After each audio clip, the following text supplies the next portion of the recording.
বগামাটিত বনভোজকাৰীসকলৰ বাবে এছঅপি জাৰি তামুলপুৰ জিলা প্ৰশাসনৰ ভাৰত ভূটান সীমান্তৰ বগামাটি পৰ্যটনস্থলীত জিলা প্ৰশাসনৰ অভিযান তামুলপুৰ জিলা আয়ুক্তৰ নিৰ্দেশনাৰ পাছতে তৎপৰ জিলা প্ৰশাসন হাতী মানুহৰ সংঘাত ৰোধ আৰু পৰিৱেশ সুৰক্ষিত কৰি ৰখাৰ স্বাৰ্থত কঠোৰ জিলা প্ৰশাসন পৰ্যটনস্থলীত শব্দযন্ত্ৰ আৰু প্লাষ্টিক ব্যৱহাৰত নিষেধাজ্ঞা প্ৰশাসনৰ বন বিভাগ আৰু জিলা প্ৰশাসনে কঠোৰভাৱে নিৰীক্ষণ কৰে বনভোজকাৰী দলসমূহক বনভোজকাৰী দলে লগতনা শব্দযন্ত্ৰৰ লগতে নিষেধাজ্ঞা থকা সামগ্ৰী জব্দ কৰে বন বিভাগে উল্লেখ্য যে প্ৰতি বছৰৰ দৰে এইবাৰো ডিচেম্বৰ মাহৰ পৰা বগামাটি পৰ্যটনস্থলীত আগমন ঘটিছে বিভিন্ন প্ৰান্তৰ পৰ্যটকৰ বৰনদী অভয়াৰণ্যৰ গাত লাগি থকা পৰ্যটনস্থলীখনত বন্যপ্ৰাণী আৰু মানুহৰ জীৱন সুৰক্ষিত কৰাৰ লগতে সুস্থ পৰিৱেশ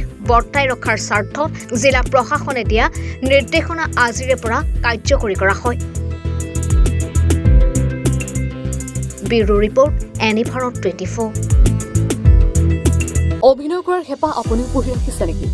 আপোনাৰ অভিনয় কৰাৰ অভিজ্ঞতা নাই? কোনো কথা নাই। আপোনাৰ বাবে আহিছে সোণালী সুযোগ। 29 ছেপ্টেম্বৰত দিনৰ 9 বজাৰ পৰা নিশা 8 বজালৈ বলিউড তথা হলিউডৰ চিনেমাৰ বাবে অডিশ্যন হ'বলৈ গৈ আছে গুৱাহাটীৰ কাহিলীপাৰাস্থিত জ্যোতি চিত্ৰবনত।